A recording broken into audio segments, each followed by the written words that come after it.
A major housing bill has just passed the Senate, and if you rent, hope to buy a home, or know someone struggling with housing costs, this is something you need to pay attention to.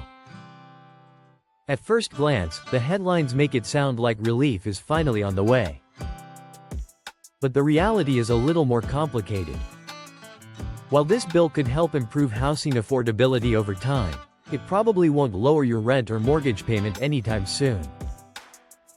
Before we dive in, let me know in the comments, what's the biggest challenge where you live right now? Is it high rent, expensive home prices, or simply finding a place that's available? The legislation is called the 21st Century Road to Housing Act, and it's getting attention because it brought together lawmakers from both parties. Republican Senator Tim Scott and Democratic Senator Elizabeth Warren worked on the bill, along with key lawmakers in the House. So why was this bill introduced? The biggest reason is simple: America doesn't have enough homes. Lawmakers estimate the country is short by roughly 10 million homes. And when too many people are competing for too few homes, prices rise. You can see that in the numbers. The average U.S. home sold for around $150,000 in 1990. Today, that figure is over $500,000. Rent prices have also remained significantly higher than they were before the pandemic.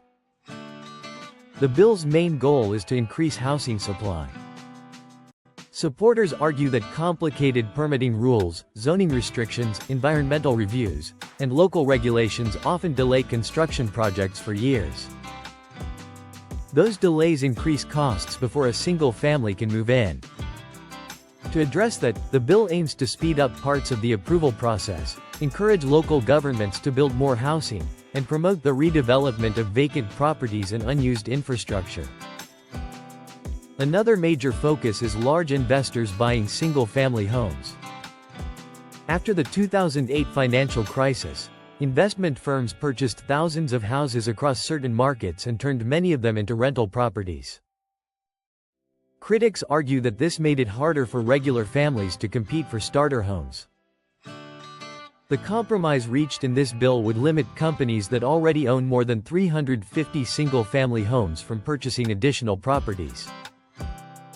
The goal is to reduce competition from large investors, although any impact would likely happen gradually and vary from city to city. The legislation also includes measures designed to support affordable housing. Banks would be allowed to invest more heavily in affordable housing projects, funding for manufactured housing would expand, and additional support would be available for communities rebuilding after natural disasters. But here's the most important thing to understand: this is not an overnight solution. If you're renewing a lease next month or planning to buy a home this summer, don't assume prices are suddenly about to fall. New construction takes time. Local governments have to participate. Builders still face labor costs, material costs, financing challenges, and high interest rates. That's why the real impact of this bill, if it succeeds, would likely be felt over several years rather than several months. Critics say the legislation doesn't go far enough. Some believe housing should be handled mostly at the local level, while others argue that renters need more direct assistance and stronger affordability protections. For everyday Americans, the key takeaway is to focus on what's happening locally. Watch housing inventory, rent trends, zoning changes, new construction projects, and mortgage rates in your area. Those factors will likely affect your finances much sooner than headlines coming out of Washington. The Senate has taken a significant step, but it's not a magic fix. The bill attempts to address several parts of the housing crisis at once by encouraging more construction, reducing barriers, supporting affordable housing, and limiting some large investor activity.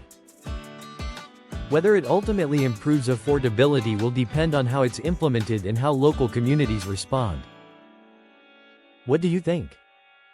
Will building more homes actually make housing affordable again, or is something bigger needed? Let us know in the comments below. If you found this update helpful, don't forget to like the video, subscribe to the Untold Compass, and share this with friends and family who are dealing with today's housing market. Thanks for watching, and we'll see you in the next video.